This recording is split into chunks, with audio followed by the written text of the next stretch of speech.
ആഘോഷങ്ങൾ ഏതുമാവട്ടെ, നിങ്ങളുടെ മനസ്സിലുണ്ടോ മാക്സിലുണ്ട്.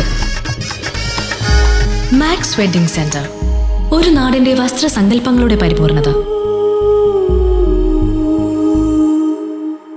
പട്ടാമ്പി ബ്ലോക്ക് പഞ്ചായത്തിന്റെ പദ്ധതിയിൽ ഉൾപ്പെടുത്തി 2 ലക്ഷം രൂപ ചിലവിൽ കൊപ്പം സാമൂഹ്യാരോഗ്യ കേന്ദ്രത്തിൽ സ്ഥാപിച്ച CCTV block panchayat president Geetha Manikandan ഉദ്ഘാടനം ചെയ്തു. പട്ടാമ്പി ബ്ലോക്ക് പഞ്ചായത്തിന്റെ 2024-25 സാമ്പത്തിക വർഷത്തെ പദ്ധതിയിൽ ഉൾപ്പെടുത്തി 2 ലക്ഷം രൂപ ചിലവിൽ കൊപ്പം സാമൂഹ്യാരോഗ്യ കേന്ദ്രത്തിൽ സ്ഥാപിച്ച CCTV block panchayat president Geetha Manikandan ഉദ്ഘാടനം ചെയ്തു. നമുക്കറിയാം, നമ്മുടെ പട്ടാമ്പി ബ്ലോക്ക് പഞ്ചായത്തിന്റെ കഴിഞ്ഞ വർഷത്തെ പദ്ധതിയിൽ ഉൾപ്പെടുത്തിക്കൊണ്ട് 2 ലക്ഷം രൂപ ചെലവഴിച്ചുകൊണ്ടാണ് നമ്മളുടെ CCTV ക്യാമറ സ്ഥാപിച്ചിട്ടുള്ളത്.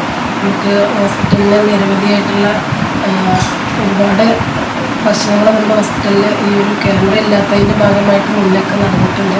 നമുക്കറിയാം, ജീവനക്കാരുടെ നേരെയുള്ള കയ്യേറ്റവും മറ്റ് സാമൂഹ്യ വിരുദ്ധരുടെ അഴിഞ്ഞാട്ടവും ഒക്കെ നമ്മുടെ ഹോസ്പിറ്റലിലും പരിസരത്തുമായിട്ട് നടന്നുകൊണ്ടിരുന്നിരുന്നു. അപ്പോൾ അതൊക്കെ കണ്ടെത്തുന്നതിനും അതൊക്കെ തടയുന്നതിനും ഒക്കെ ആയിട്ട് ഭാഗമായിട്ടാണ് നമ്മളിവിടെ അങ്ങനെ CCTV ക്യാമറ സ്ഥാപിച്ചിട്ടുള്ളത്.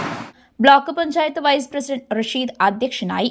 കൊപ്പം ഗ്രാമപഞ്ചായത്ത് പ്രസിഡന്റ് ഉണ്ണികൃഷ്ണൻ, ജില്ലാ പഞ്ചായത്ത് ആരോഗ്യ സ്റ്റാൻഡിംഗ് കമ്മിറ്റി ചെയർപേഴ്സൺ സാബിറ, ഗ്രാമപഞ്ചായത്ത് മെമ്പർ രാമദാസ്, HMC അംഗങ്ങളായ Karunakaran, Shukoor, AK Haneefa, Raju, medical officer doctor Leenakumari, HMC അംഗങ്ങളായ കരുണാകരൻ, ഷുക്കൂർ, AK ഹനീഫ, രാജു, ഡോക്ടർ ആശ ജലാൽ തുടങ്ങിയവർ പങ്കെടുത്തു.